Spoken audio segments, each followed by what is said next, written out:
今天的嘉宾是一位我非常尊敬的前辈。我刚入行的时候，他跟我说了一句话，那么多年了，我还记在心里，非常感激他。其实我们好久没有碰面了，所以今天一定要好好聚一聚。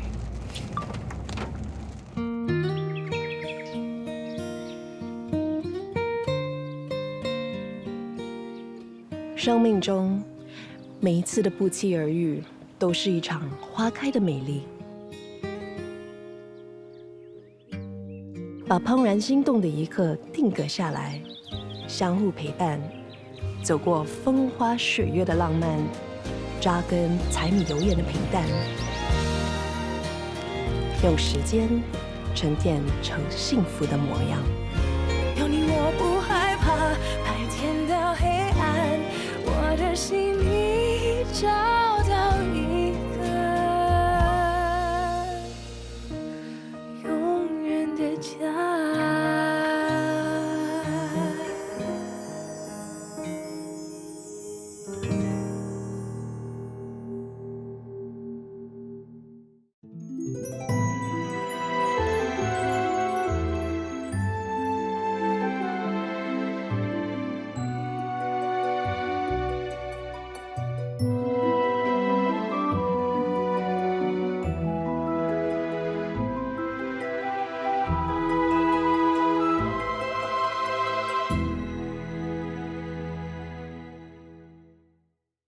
嗨，向云姐，你好，好久不见，好久没一起拍节目跟拍戏了。真的，我们上一次合作是第一主角吧？第一主角，对，对，哇，好几年前了，是4、5年前了。时间好快。但是我最后一次见到你是我们的朋友的婚礼，是。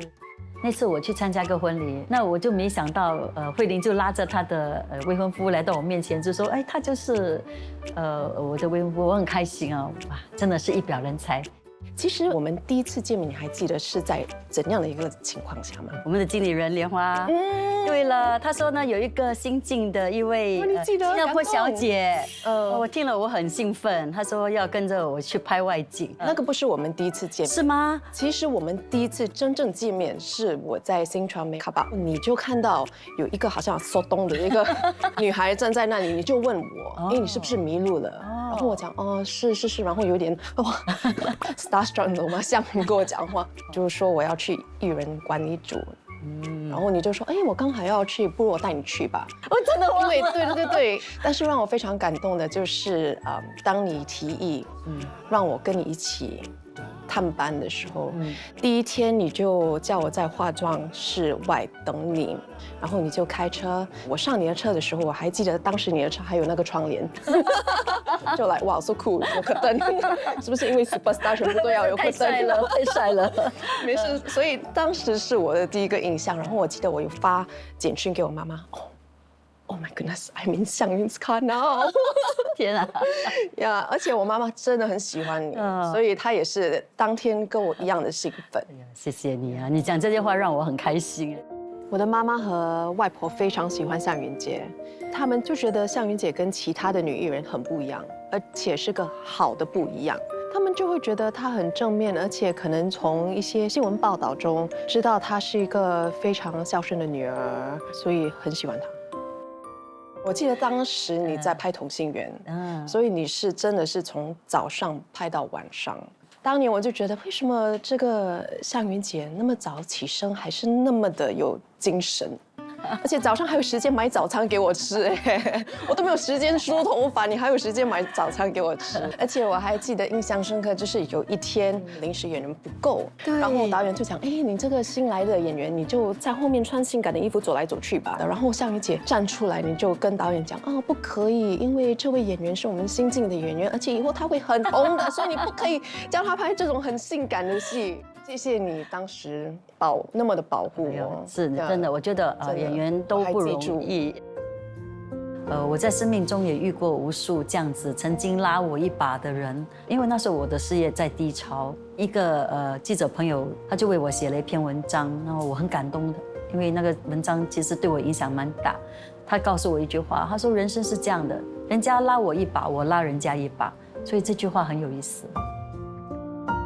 一个资深艺人有这一个传承的责任，因为艺人就是一代一代的加进来，我们这个行业才能够百花齐放。所以我就希望我们的这个行业一直很蓬勃，很多像你这样的人，你愿意在这个圈子里面以最低微的姿态开始出发，我是觉得是很多新演员要学习的。这一刻让我想起我们拍第一主角的时候，我们有一场就是我试镜失败，然后你来安慰我。考试已经过去了，不要再想。不行啊，向荣姐，戏里的内容我不太记得，但是还记住那种感觉，就是向云姐在我低潮的时候讲了一些安慰我的话，所以在这一个圈子，向云姐就是带给我很多阳光和正能量。我觉得挺奇妙的，很多时候遇到困境，又或者心情不是很愉快的时候，不知道为什么向云姐好像可以感受得到，然后她就会发简讯给我，问候一下，然后就会提醒我好好照顾自己。娱乐圈的温暖就是从向云姐而来的。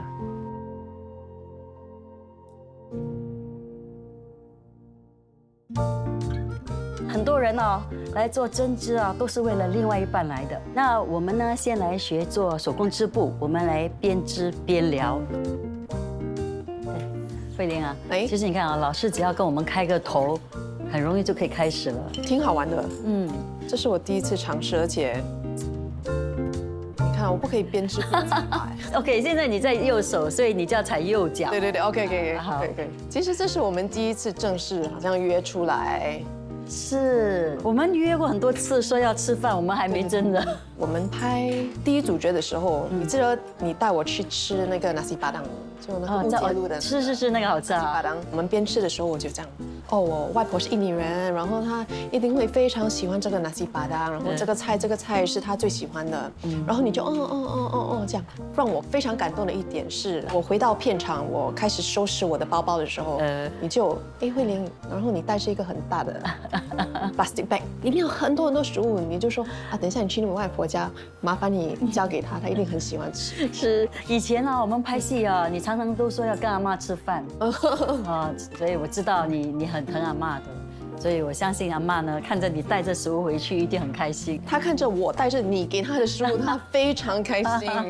其实我挺好奇你跟志才大哥的那个拍拖的历史。你们是拍同样一部戏认识？是在之前我们也拍过一部戏了，那时候他刚刚进来，他演一个书童那我们就开始有接触了。那他怎么的接触？他有时候会跟我 share cab 这些就一起拍到通宵。他有时候一起吃早餐这些，不懂是不是借机对了。但是那时候我没有收到他的店对。他是住在你附近的？也不是嘞，然后我不管就是。因为但是他很洋派嘛，我们后来还拍另外一部戏。你知道我对你是真心的。铁颈雄风我们才结婚了，算是闪婚对那你也是闪婚嘛？没有，但是你是闪婚的 OG， 你是闪婚的 OG， 你懂吗？对，而且是那么多年前的那个年代，闪婚是一个很罕见的事情。你们是拍拖多久才决定结婚？我们那时候竟然不知道注册就是结婚嘞，没有想到，因为我们那个年代办酒席才是真正的结婚。是我们只想到说，我们去注册，我们拿到房子的时候，我们才来公开，才来结婚。但是我们没有想到就被人家爆出来。我们从婚姻注册局拿日期，一出来就被人家记者在门口等，然后我们就这样子公开跟讯。那他是怎么打动到你，让你决定跟他结婚？因为你跟他完全不一样的性格。是了，因为我很近，我觉得他很可爱、很活泼，他会让我笑。怎么知道后来不是那么简单？其实真的，我现在有孩子之后，我看到他的可爱，也让孩子很开心。所以我也不会说告诉人家说你闪婚是错的，因为每一个人都是要从不认识到认识嘛。有一些人认识10多20年还不是要分手，你明白吗？对。当年你决定要跟志才大哥结婚的时候，我相信圈内跟圈外的人肯定有很多话要讲，因为当年你是非常红的，而且志才大哥是刚入行的一位新演员。我觉得我挺好，是我什么不管。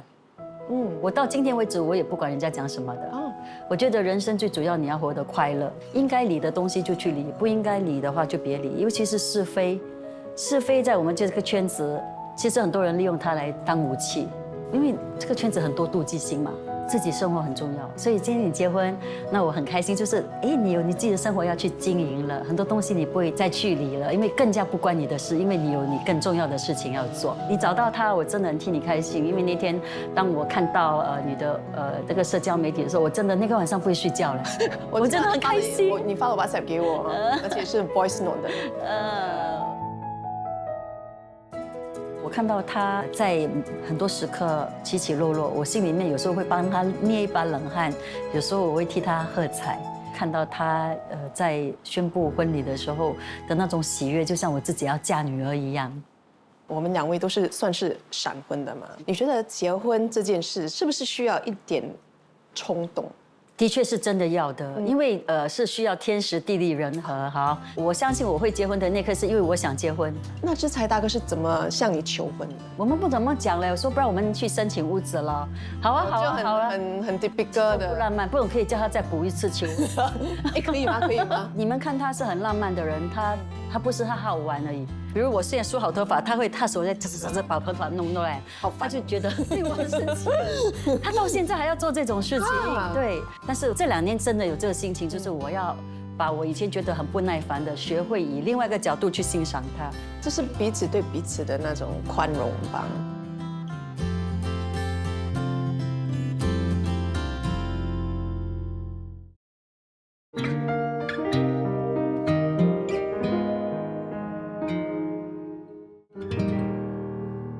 你说你就是小时候就做一点点叛逆的事啦，但是你闪婚算不算叛逆呢？哇，闪婚啊，我不觉得是叛逆，我觉得我妈妈爸爸很开心啊，真的，他们就有一点怕我嫁不出。而且听说 Matthew 来我的家，问我的家长，可不可以娶我，还是怎样？妈妈是感动落泪的那种。我就觉得很可惜，没有人拍到那一幕。其实前几天我们2家人，终于坐下来吃顿饭，然后我的哥哥就说了一句，他说，其实他第一次见到 Matthew 的时候，他就知道我们一定会在一起的。因为他对于 Matthew 的印象是，他很有安全感，而且不会自大。非常尊重我，你的孩子都很乖，而且我会特别的喜欢艺兴，可能是因为我刚入行的时候你就那么的照顾我，所以我看到艺兴现在要踏进娱乐圈，我就会很注意他，而且会很希望他走得比较顺一点。呀，谢谢，因为我要照顾他，像你当年照顾我一样。谢谢你。你当年结婚，遇到一些困境，你会不会向你的父母诉苦？我爸爸不会骂资财这些的嘞，他们会叫我好好去反省。真的啊？反而是资财的爸爸去骂他。我就觉得我挺幸运的，因为我家翁会帮我骂他儿子。我记得那时候我跟老公吵架，我就收拾包袱要回家。我去到家门口，妈妈叫我走嘞。我妈妈说：“你回去，你已经嫁出去了。”所以我没有娘家可以投靠的时候，我就必须要自己去面对我的婚姻，我要怎么去处理危机？它有好有坏，就是他们觉得经营一段婚姻是需要用心跟很多体谅。我爸爸教我的就是夫妻要容忍啊，我妈妈就说有什么事情一定要解决，不要把话说尽呢，是我保住我婚姻的一个秘诀。感情是需要用心经营的，不要用着说你爱我，你就要付出比我多。我是觉得2个都要一起付出哦。那你觉得女人一定要有武器吗？以前我们2个一吵架我就哭了，资财的武器比我还厉害，他不理我。那你呢？你有没有武器啊？我像你这样，我生气的时候我很担心讲出伤人的话，是，所以我就从小生气我就冷战，他也受不了，他就会先道歉。先道歉的人通常是他。对，我是觉得对方会珍惜你，疼你，就算吵架，那他也会说主动来哄你。那我是觉得那是一个很甜蜜的事情。对，以前会觉得要吵架才 OK， 能完全不吵架肯定有问题的。但是现在我觉得，其实是可以的。我很开心你这个想法。好端端的，为什么在感情上面加一点压力下去呢？要遇到一个适合自己的人真的很难的。就像这个致富机，因为这个世界上呢没有一个完美的机器，只有找到适合自己的机器。所以你就找到了非常适合你的机器了。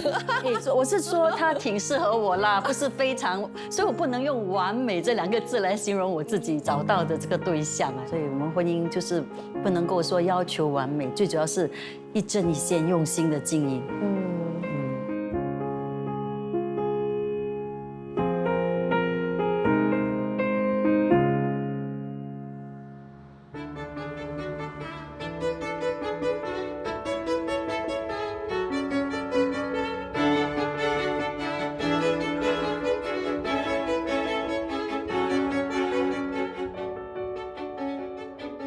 红彤彤的，好喜气哦！不知道这些结婚用品是不是我当天会收到的？有一些用品我不知道它们的意义所在，所以最好还是请专家来告诉我们吧。好 ，Desmond， 好，你好，你好，你好，可以跟我们解释一下吗？这些是不是过大礼要用的用品？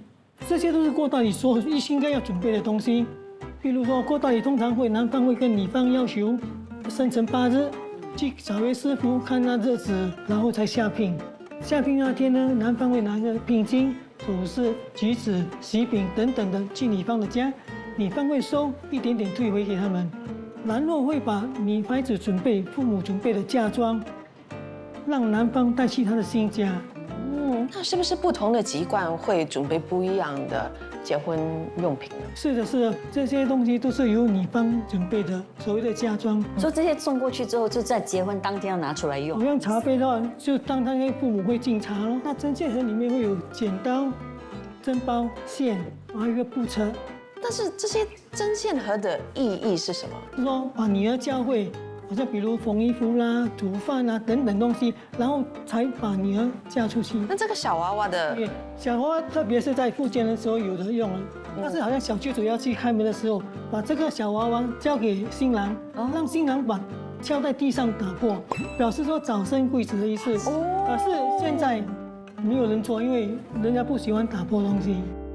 还有这个呢，我们叫圆圈，就是把这个东西放在新房里面的储物的角落，希望女儿嫁过去跟他们有人缘，不会吵架的意思。那还有这个呢？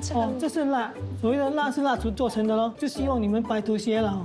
因为蜡你怎样敲怎样熔都永远是一起的嘛。有意思，有意思。这个我也没有看过。这个所谓的石榴花或者家婆花，通常敬好茶，家婆会把这个花插在你的头上，表示给你听话。其实插在头上不美耶，家婆给你不美的，你也不敢讲是那倒是不美。真的。谢谢谢谢，太美了。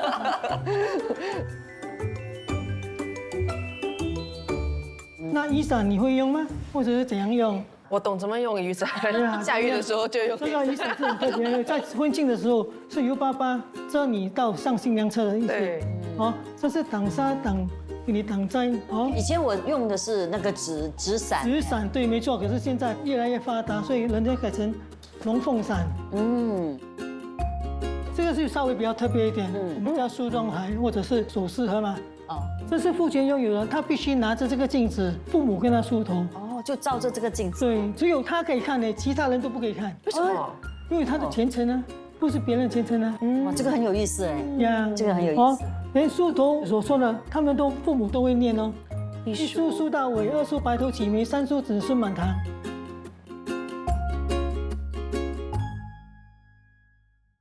Desmond， 我一直很好奇嘞，那个时候我没有这把扇子嘞，这个是干嘛的？福建人是最讲究的，他会拿2把扇子，一把上了新娘车，丢出去外面，不要转头看。它的含义就是说，把女儿的坏习惯全部留在家里，不要带过去的意思。另外一把是，万一楼下有人做东西，你不该看的东西，好像丧事嘛，我们就用这扇子遮着脸过，不要看。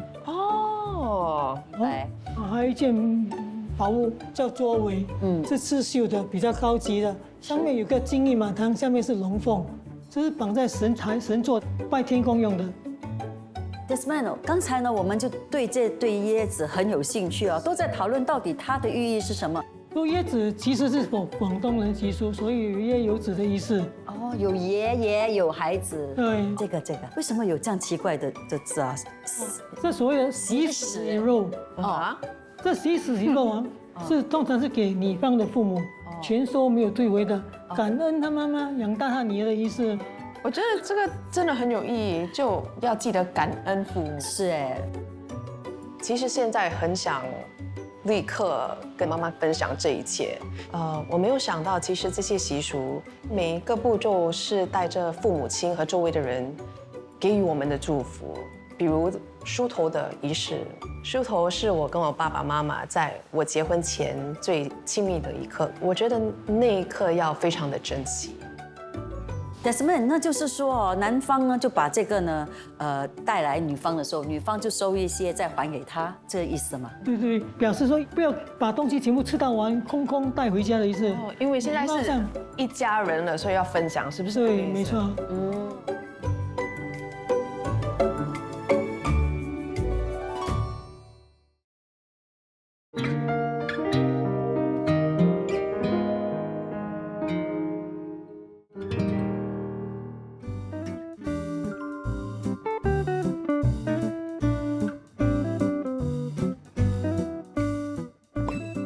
夏云姐，我看到你的结婚照哦，你当年也请了一位大静姐。是啊，不过说到这个大静姐啊，真的很了不起，他们的记忆力超强，对于这个婚礼里面的习俗啊，记得清清楚楚，而且很会讲吉祥话。我只是在酒楼的照片中看过大静姐，但今天来了一位现代的大静姐，维尼姐。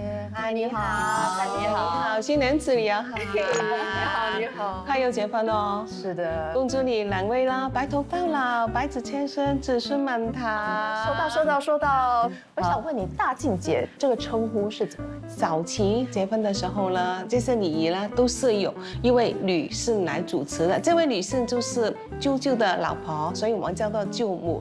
广东话里面呢是冚，所以叫冚母，大冚母。所以因为是请回来做工的人，所以我们加一个姐，大冚姐。是不是因为舅母的地位比较重要？对呀，因为舅母的地位比较高，所以由舅母来主持那个婚礼的。当年我结婚的时候哦，我家也是请了一个大静姐，然后她是我的老舅母。哦，原来是这样，而且我听说那个大静姐必须是要好命的一个人，真的啊？会是这样。最少的3代同堂哦，把他的福气传下去，这样是。整个中式婚礼里面，除了过大礼以外，我们敬茶结婚这个大日子是很重要的嘛。通常我们都会邀请新娘子跪下来敬茶给父母啦。我们这么大跪下来敬一个礼给他是应该的。新郎哥、新娘子来敬茶给岳父岳母，岳父岳母喝了这杯茶，就是对方的家长承认了这个婚姻。我也会跟他的岳父岳母讲，这杯茶呢是感恩茶，是新郎哥跟新娘子呢感谢你养育之恩，然后我们也祝福爸爸妈妈，爸爸请喝茶，妈妈请喝茶，喝了这杯茶就富贵荣华，又或者茶到口财到手啊，健康财富样样都有啊。遇到有些是洋人或又或者不会听华语啊，我们就会跟他说，爸爸 have the tea， mommy have the tea，sweet tea for you，lucky follow you，money come to you， like that 咯。英语都有嘞。哎，真的很好，这个我很管用，需要呀。梳头通常是结婚前1个晚上有父母来说啦，但是有些人呢会请大静姐来帮新娘子、新郎哥梳头，但是新郎哥要早过新娘子梳头，因为我们要让新郎哥有出头，所以呢，爸爸妈妈呢就会拿起那把梳子来帮他梳咯，一梳梳到尾。再说白发又齐眉，3说子孙满地，4说4句平安子孙好，5说5福临门家兴旺，6说6大顺财源广，7说7声拱照万事通，8说8子千孙都成功，9说长长久久，10说同样说到你，老公心里只有你哦。很甜蜜，是可以想象那个画面真的很感人。是，很快就到你了，准备好哦。梳头的仪式，我没有想到要办。今天学到的这些习俗背后的意义之后，我下定决心，希望可以以最传统的方式出家。因为我妈妈是一个蛮传统的女士，很难用语言来表达我们对于别人的爱，很多时候是以安慰的方式来跟她说哦，我爱你啊，还是怎样的。但是祝妈妈幸福姥姥，对。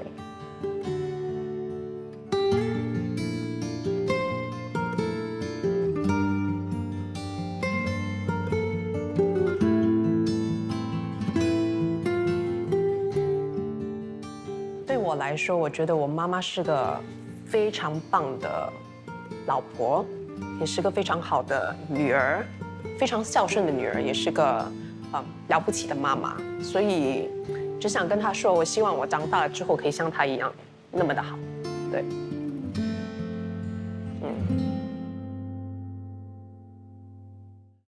安床呢？安床有什么吉祥的话可以？安床的时候有放一点圆钱嘛，放在4个角里面，就是圆圆满满的五福临门的意思咯。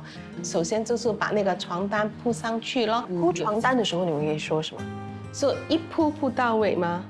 铺到你们2个顺顺、恩恩爱爱到埋头嘛。铺好之后呢，我们也是会放一些红枣啊、龙眼啊、白纸千孙、子孙满堂。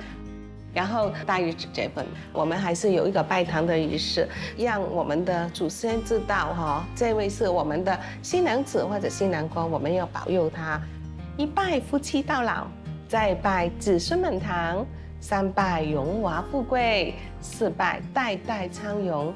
拜过之后就是永远幸福美满哦。哇，感动，这个画面很感动。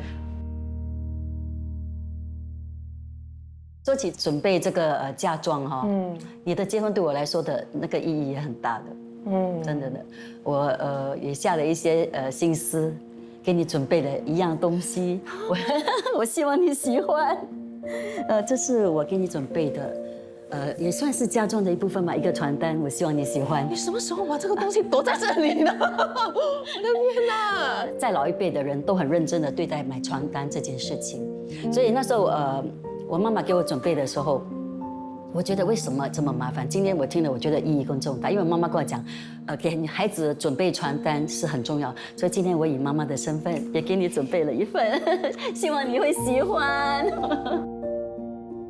可能今天聊到了很多感谢父母的养育之恩，所以这一点对我来说很重要。因为有现在的我，今天的我，完完全全是我爸爸妈妈给我的。然后也是他们的功劳。香云姐对我来说是娱乐圈的妈妈，所以今天收到了她这份祝福，会特别的感动。真的，你知道为什么吗？因为很多年前我知道我们在拍，哎呦，真的是我们在拍电视剧的时候，我记得我们有拍好像是天使还是什么，然后我们在购物中心有一个床单的 sales。然后我就托你帮我买，因为好像是买1送1吗？然后我要还你钱的时候，你讲哦不用，这个是我送你的礼物，所以这个是你送我第2套床单，所以谢谢向云姐的祝福。我这样的，我衷心祝福你幸福快乐，我真的很开心，我真的很开心，你真的，我很替你开心，所以真的希望祝你白头偕老。真，我尽力，不要再拍了啦，够了，丢脸呢。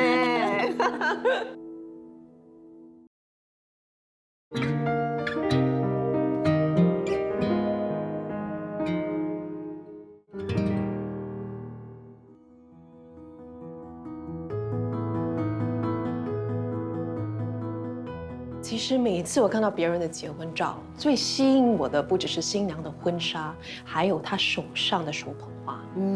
选对手捧花其实是一门知识哦，不只要选漂亮的花，也要非常凸显新娘的性格，所以真的不容易。是。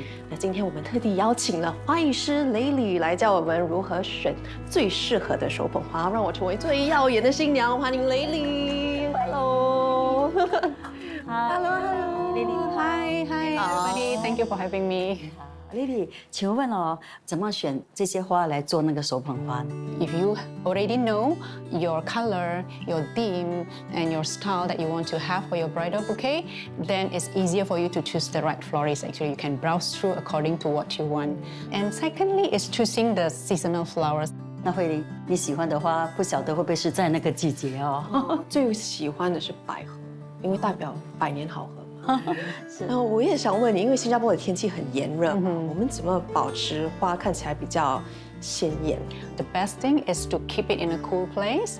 Cool aircon room is good enough for you guys, and change water every day. 这个花要保存在冷的地方，就让我想起我的故事啊，就是在结婚的前一天拿了手花回家，我老公把它放在 freezer 这个冰箱里。Oh, 可以吗？ flowers will die if you put it in 对 the freezer. 在冰库里，然后一打开拿出来变成一滩水，然后怎么办？然后还好我的干弟弟他就拿着一束花，哎姐姐恭喜恭喜，然后我就拿着那一束人家送人的手花哦，就包着 plastic 的那种去结婚了啊，真的。结婚当天，除了新娘有手捧花，新郎也有胸花。 Yes. 那新郎的胸花和家长的胸花有什么不一样？ Groom boutonniere is usually more simple. Parent corsage is usually have a bigger kind of size. For every groom boutonniere, we actually consist of 3 types of flowers that actually being taken from the bridal bouquet. We can choose one of the flowers here, and then we have one smaller ones. 我要送给我老公。好，可以用2朵花吗？ Yeah, of course you can. So we choose one of the leaves as well. Usually we just place the bigger flower in front, then the fillers put it behind, but slightly higher. One leaves, we do it as a background like that. Now we have a pin, so we put it behind at the back here. Right at the, we're trying to cut at about the same height as clip. 看是容易哦。是真不容易，马上一直跑来跑去。我想拿1朵花就好了。对，有没有后悔选2朵给吃菜大哥？ Yeah, so after that, we just try to combine it all together using this flower tape. 哎，慧玲啊，那你今天学了之后哈，你可以就是以一个媳妇的身份，到时候做给你的家公家婆、老公，还有自己爸爸妈妈都可以自己做。是看起来是真的容易，但是花蛮多时间的，所以我的心有那份心意就好。哦，好。但是你会不会自己挑选那个花？我应该会，我应该会，因为我是非常喜欢花的呀。This, of course, you want to conceal the flower tape, right? Usually we use the ribbons just to cover as long as you can conceal and cover the flower tape. 其实胸花是代表什么？ Usually this is just for the accessories for the parents, but of course flowers is always representing, happiness, love, romance, beauty. 哎，其实很重要。每次我去喝喜酒哦，我不可以恭喜错新郎嘞，所以我知道那个戴最美的那个肯定是新郎哦啊！哒哒， Yay! Okay, accept. 快速， Nice job, good job. 成功 ！Thank you so much。 哎，慧玲啊，其实你知道吗？这个手花啊，它还有另外一个作用哦。我看到很多电影里面哦，就是新郎他们就是跟新娘啊，那后来很幸福的就把花往后抛，然后我觉得那个画面呢特别的感动哎。我有接过哦，你接过？那我接过，就10年前我好朋友在印尼的一个婚礼，我还以为隔年就是我结婚，但是没有。 10年后你才10年后结婚，那其实你本身最希望在什么时候呢收到你的未婚夫的花？其实我有跟他说过，不用送我花，不要浪费钱。你呢？你是浪漫的人吗？我会去买一些小礼物送他。我看到什么我就会买起来存起来。有时候收到我忘记，我拿这个我不是要买给他的吗？我会收到忘记，但是他从来没有送我礼物嘞。那你本身是属于这样的人吗？我比较实际，是呀，所以我正在训练我自己，变成一个更浪漫的人。可能他很喜欢80年代的音乐，然后有一天有一个周末，我陪他看了8个小时的80年代的音乐会。其实我们只是在 YouTube 看演唱会而已，所以就那天准备了很多零食，以为只是看了一些他印象深刻的演出，怎么知道就一晃就已经看了8个小时的不一样的演唱会。看那个音乐会的时候，我其实是挺享受的，因为我对于80年代的音乐不是非常的熟悉，所以越看越喜欢，然后就很快的8个小时就过了。跟他一起度过那8个小时，我觉得，应该是因为跟心爱的人一起度过吧，所以时间过得比较快，不会觉得哇很久，又或者很辛苦。对我来说，那8个小时挺浪漫的，呀。那你的未婚夫呢？有没有给你怎么样的惊喜或者浪漫呢？他求婚就是个很大的惊喜，而且非常浪漫。他会跟他的妈妈去找地点啊，找气球啊这些小小的东西，然后跟他妈妈去买钻石戒指。那些细节是他跟妈妈去做的。跟妈妈去。那天他跟你求婚之后，你掉眼泪啦？我看到你在擦眼泪啊。他求了45分钟，好像1个小时还是45分钟之后我才。你没有想到不答应呢？那时候没有哎，已经在谈着要结婚这件事了。所以你那时候还是要跟不要之间啊？那个时候是非常要的。我就讲很 desperate。没有，只不过是因为我在他给我那个惊喜的时候，我是很惊讶，在场有摄影师啊，所以我只是好像在那个工作的那个mode啊，拍照笑了这样，所以1个小时之后我才突然间就我的天，我真的要结婚了，是太幸福了，哎呦。然后就开始感动。是，那他跪下来跟你求婚那一幕哦，他的神情有感动到你吗？他跪下来，然后他向我求婚，那个戒指的盒子竟然有灯的，所以他一打开，我想哇，盒子有灯哦，分散注意力。然后他说yes or no， 我想yes yes yes sorry yes yes yes。那你给志才大哥最大的惊喜是什么？其实他真的会比我还厉害了。他不会花很多钱，但是他会去制造很多很无聊的事情。我跟你讲，我结婚到晨曦出世，他每一年在我生日都要搞一大堆事情，叫很多人来我们家。然后每次我生日到，我就知道他要叫一大堆人来了。我的好朋友，他们每个都静静的。我说，我跟你讲好啊，你不要再叫人家来，我受够了。因为他以为好像女人嘛，他们有时候讲不要就是要，可能懂吗？可他真的最近讲老婆讲不要，讲得很大声，就是代表他真的很想要。他真的可能这样理解，因为最近他又想来了。我说不可以，不要啊，不要啊，跟你讲，真的不要啊。No， 真的是 no 哈。那向云姐已经结婚34年了，对吗？你们每一年的结婚纪念日会不会庆祝？有啦，之前的结婚纪念日，对，因为都是我很注重结婚纪念日，那他会忘记的。他开始每一次结婚纪念日，我都会送他礼物，到最后他拿了就过了就算，他不送我，我现在也不送他了。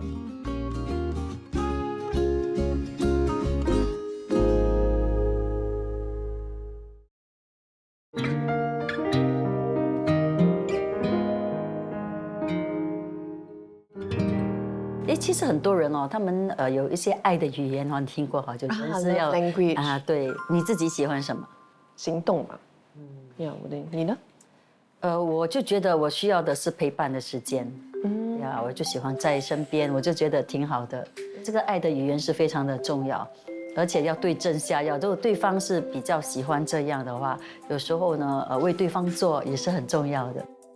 我一旦没做工的时候，我就会想要放松自己，然后我会去做 facial， 所以最近我带他去做他人生第1次的 facial， 他虽然不是很愿意做，但是他就陪我，我要让他体验一下我的享受法到底是怎样的，结果他很期待下一次。你跟你的另外一半，就是你的未婚夫，是怎么样过2人世界的？其实2人世界的时间不多，很多时间我们的约会是跟全家人一起约的 ，make use 就 maximize 那个时间。就我很喜欢陪他，但是同时又想念外婆，所以会在外婆的家一起吃饭啊，看电视，这样就做比较简单的东西。哎，你跟志才大哥最后一次像2人世界啊，去吃那些烛光晚餐啊？最近会了，我们常去海边散步，1个星期1、2天，同一个方向走去那个小贩中心那边吃东西，所以这也是我们的 quality time。我会谈孩子，谈他的创作，因为他现在搞创作嘛。我是在孩子们长大之后才知道二人世界的重要，因为真的忘了二人世界这件事情。我记得我儿子刚满月不久，这才跟我要去看那个 Titanic， 结果我们进去不到10分钟，我们2个跑出来，因为我们想孩子。从那个时候起，我们就再也没有二人世界了，因为我们突然间有那个机会一起，然后发现，因为我们在一起可以好好讲话，我们真的有东西谈。那我也忽然间换了一个身份。就是要聆听他说话，因为以前很忙，我还记得有一段时间我们忙到他要跟我讲他的画，为什么要这样画，要我坐在那边看他画，很啰嗦的。我曾经说，你可以直接进入主题吗？这二人世界哦，这个耐心不见了，所以这个时候真的突然间又回来了。那你在婚前有什么担忧的呢？找不到适合的婚纱，会不会很肤浅啊？婚前我们有很多时候坐下来谈比较实际的问题，就比如需不需要开联名户口啊？又或者结婚后要生几个孩子？要怎么把孩子养大？难开口的问题全都已经摊开来。哇，真的好棒哎！结婚后的生活，其实我挺兴奋和期待的。那你呢，向瑜姐？结婚前有什么担忧吗？我那个时候担忧真的会很多的，因为那时候志才是事业刚刚起步哦，我的薪水还比他高。那会不会因为金钱的关系而搞到一些不愉快的？我看他比较没有什么担忧了，我比较多担心，因为我本身家里比较贫困嘛，小时候看过家里就没有钱开饭的日子哈，那想自己有一天有家的话，也要过好一点的日子，所以我们也很努力。就一步一步的，我们的生活算是比上不足，比下有余。我跟志才都是属于精神层面的人啊，我们都觉得我们精神很快乐。那其他的东西我都不是有太远的打算，其实都没有的。听说你的婆媳关系非常好。我不敢这么讲嘞，其实我的家婆是娘惹人啊，她的性格是大辣辣的，有话直说，有话直说。然后我嫁过去的时候才开始学英语，我的英语不行的，我 F9 的。然后她我帕托一去到她家，向云 I cannot speak 华语，我就开始学英语了。还好她是潮州人。所以我在讲英语的同时，我也讲潮州话，就希望能够跟他多一点沟通。所以我是尽量的去配合，因为我觉得做个媳妇还是要尊敬长辈了。对，有时候我们年轻的一辈不喜欢，但是我们还是要以这个家庭成员的这个立场为重，尤其是也不要让老公为难。那你跟你的就是未来的婆婆啊，跟家翁是怎么相处的？第一次要跟他们出去吃饭的时候，我其实压力很大，又很担心，又害怕，又紧张。但是跟他们吃完饭的时候，就觉得，他们很亲切，感觉得出他们很喜欢我。其实去吃饭之前，你有没有特别做了功课啊？当然要。我会问我另外一半，你妈妈喜欢吃什么啊？又或者是她喜欢什么颜色啊？因为我们第2次一起用餐是母亲节，所以我就准备买了一个小小的礼物送给她的妈妈，然后她也很喜欢。你会不会担心你是一个艺人的身份影响到你的未婚夫家人呢？有时候会担心，因为他们很低调，所以我们求婚后，很多新闻报道嘛，他们就读了一些可能网上的一些留言，当然也会被影响到。有时候会给他们一些心理准备，会跟他们说，可能网上的一些留言不要去注意，很多时候读了会越来越难过。是，如果有不好听的话 ，OK， 我自己读，我自己难过就好了。我不希望我的家人还有他的家人，难过，又或者是受到影响，我觉得没有那个必要。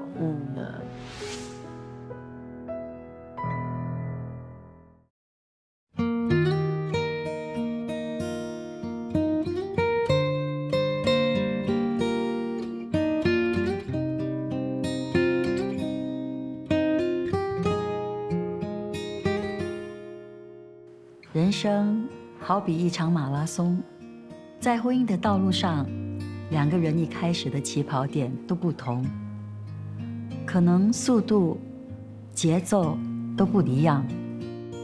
一辈子那么长，祝愿你和另一半在未来的日子里互相扶持，排除一路上的障碍。走着，走着，步伐就一致了。慧玲，你一定要幸福哦，因为 You deserve it with love， 向云。在我演艺生涯的起跑点，向云姐一直都在，一直默默地鼓励我，给我安慰。那当我需要鼓励的时候，她是我最坚定和温暖的依靠。这次也不例外。谢谢向云姐。